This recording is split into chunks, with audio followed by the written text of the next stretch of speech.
اعوذ باللہ من الشیطان الرجیم بسم اللہ الرحمن الرحیم وَإِذَا سَمِعُوا مَا أُنزِلَ إِلَى الرَّسُولِ تَرَى أَعْيُنَهُمْ تَفِيضُ مِنَ الدَّمْعِ مِمَّا عَرَفُوا مِنَ الْحَقِّ يَقُولُونَ رَبَّنَا آمَنَّا فَاكْتُبْنَا مَعَ الشَّاهِدِينَ۔ حضرات گرامی، یہ 7واں پارہ آج قیام اللیل میں تلاوت کیا گیا۔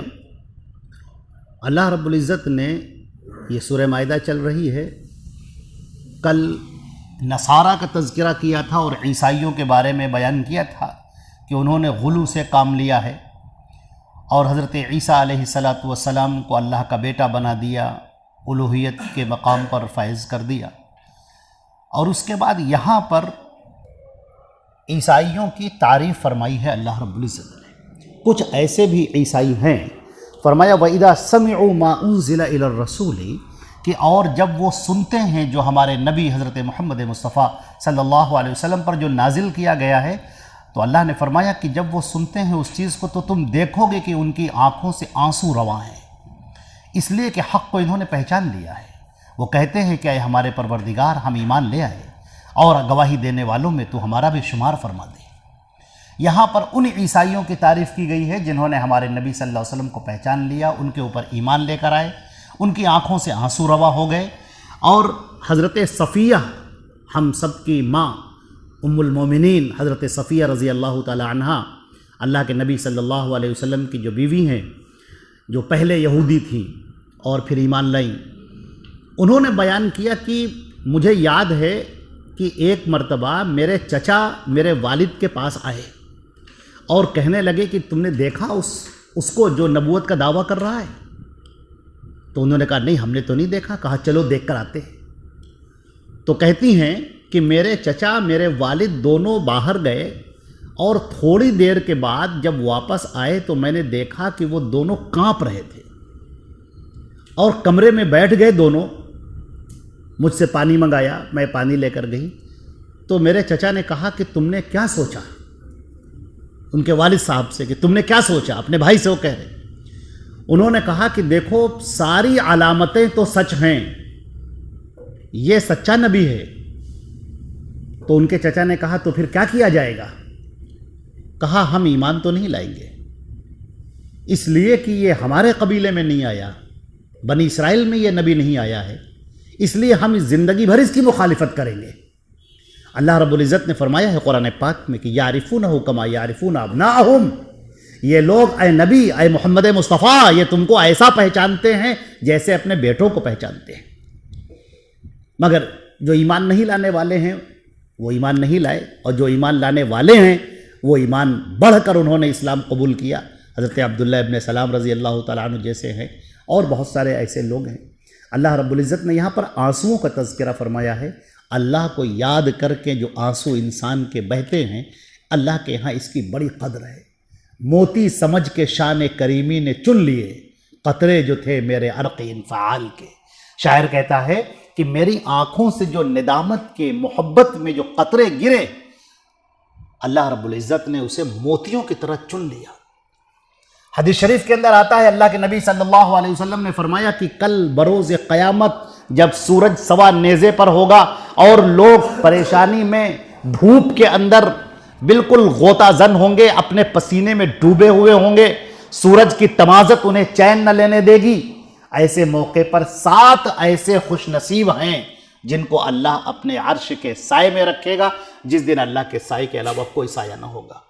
ان میں سے ایک وہ شخص ہے کہ جس نے ذکر اللہ خالیا ففاضت عیناہ، جس نے اللہ کو یاد کیا تنہائی میں اور اس کی آنکھوں سے آنسو رواں ہو گئے۔ ایسا شخص اللہ رب العزت نے فرمایا کہ میں اس کی محبت کو میں نے قبول کیا، اس کے آنسوؤں کو میں نے قبول کیا، اور اسے میں عرش کے سائے میں رکھوں گا جس دن کوئی سایہ نہ ہوگا۔ اللہ رب العزت ہماری محبتوں کی بڑی قدر کرتا ہے۔ ہم لوگ کہاں مارے مارے پھرتے ہیں، دنیا میں کسی انسان کے پیچھے دیوانے ہو جاتے ہیں، کسی کے رخسار کے پیچھے، کسی کے لبوں کے پیچھے، کسی کی زلفوں کے پیچھے، کسی کے پیراہن کے پیچھے، کسی کے پیکر کے پیچھے، کسی کی دولت کے پیچھے، کسی کی ساخت کے پیچھے، کسی کے حسن کے پیچھے، کسی کے جمال کے پیچھے ہم پاگل ہو جاتے ہیں، مگر اس محبت میں کچھ نہیں ہے سوائے کلفت کے، سوائے پریشانی کے، سوائے دقتوں کے، سوائے مسائل کے، کچھ نہیں ہے۔ اللہ رب العزت کی محبت جس نے اپنے سینے میں بسا لی، اس کو اطمینان ہے، اسے سکون ہے، اسے انتہائی اللہ کی وہ انعامات حاصل ہے کہ وہ دنیا میں رہتے ہوئے بادشاہ ہے، دوسرے لوگ اس کو سمجھ نہیں سکتے۔ یہ ہے اللہ کی محبت۔ اللہ کی محبت جس نے حاصل کر لی، اس نے وہ نعمت پالی جس کو زبان سے ادا نہیں کیا جا سکتا، اس کا مزہ اپنے الفاظ میں بیان نہیں کیا جا سکتا۔ اللہ کی محبت ایک ایسا انعام ہے کہ جسے اللہ عطا کرے۔ اللہ رب العزت ہم کو اور آپ کو وہ محبت عطا کرے، اپنی محبت سے ہم سب کو نوازے۔ یہاں پر قسم کھانے کا ذکر کیا گیا ہے کہ آج بہت سارے لوگ قسم کھاتے رہتے ہیں۔ اللہ کے نبی صلی اللہ علیہ وسلم نے فرمایا من کان حالفا فلیحلف باللہ او لیصمت، اگر کسی کو قسم کھانی ہے تو اللہ کے نام کی قسم کھائے یا خاموش رہے۔ ایک مرتبہ اللہ کے نبی صلی اللہ علیہ وسلم نے اور فرمایا، آپ نے فرمایا من اشرک بغیر اللہ فقد اشرک، اللہ کے علاوہ اگر کسی نے کوئی اور چیز کی قسم کھا لی تو اس نے شرک کا کام کیا۔ آج لوگ ماں کی قسم، باپ کی قسم، تمہارے سر کی قسم، فلاں کی قسم، یہ قسم کھا لیتے ہیں۔ یہ قسم جائز نہیں ہے۔ قسم کھانی چاہیے تو اللہ کے نام کی اور اس کی صفات کی قسم کھانی چاہیے، اور پھر اس کی لاج رکھنی چاہیے۔ قسم کھا کر پھر توڑنا نہیں چاہیے۔ اور فرمایا کہ اگر تم نے قسم کھائی میرے نام پر اور پھر اسے تم نے توڑ دیا تو فرمایا کہ پھر یہ ٹھیک نہیں، پھر تم کو کفارہ دینا ہوگا، اور یہ کفارہ ہے کہ تم 10 مسکینوں کو کھانا کھلاؤ جو عام طور سے تم کھانا کھاتے ہو، یا ان کو کپڑا پہناؤ، یا ایک غلام آزاد کرو، اور اگر یہ سب نہیں کر سکتے ہو تو پھر 3 دن کے تم کو روزے رکھنے ہوں گے۔ اسی طرح اللہ رب العزت نے فرمایا کہ اے ایمان والو، دیکھو جو شراب ہے، جوا ہے، اور آستانے پر ذبح کرنے والی چیزیں ہیں غیر اللہ کے نام پر، وہ جگہیں جہاں پر غیر اللہ کے نام پر چیزیں ذبح ہوتی ہوں، اور پاسے کے تیر ہیں، یہ سب شیطان کے عمل کی گندگی ہے، لہذا اس سے بچو، اس لیے کہ تم فلاح پا جاؤ۔ عزیزان محترم، اسی طریقے سے اللہ رب العزت نے پیغمبروں کا ذکر فرمایا ہے، اور سورہ انعام میں خاص طور سے 18 پیغمبروں کا ذکر کیا ہے۔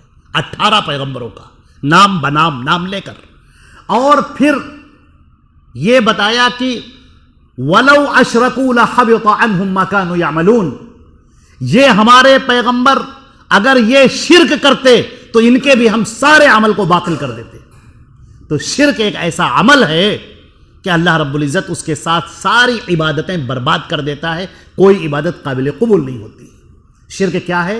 اللہ کے علاوہ کسی غیر کے لیے سجدہ کرنا، کسی غیر کے لیے قربانی دینا، کسی غیر کے لیے غیر اللہ کو پکارنا، اس سے فریاد کرنا، مانگنا، جو اس دنیا سے گزر چکا اس کو صدا دینا، اس کو آواز دینا، اس کے نام پر جانور ذبح کرنا، یہ ساری وہ چیزیں ہیں جو شرک ہیں۔ اللہ رب العزت ہم کو اور آپ کو شرک سے بچائے، اس لیے کہ اللہ نے فرمایا ہے وَمَن يُشْرِكْ فقد حرم اللہ علیہ الجنہ وماواہ النار وما للظالمین من انصار، جو شرک کرے گا، جس نے بھی شرک کیا، اللہ نے جنت اس پر حرام کر دی اور جہنم اس کا ٹھکانہ ہے، اور ایسوں کے لیے کوئی سفارشی نہیں ہوگا، کوئی مددگار نہیں ہوگا۔ تو اللہ تعالی ہم کو شرک کو سمجھنے کی توفیق عطا فرمائے اور اس سے دور رہنے کی توفیق عطا فرمائے۔ والسلام علیکم ورحمۃ اللہ وبرکاتہ۔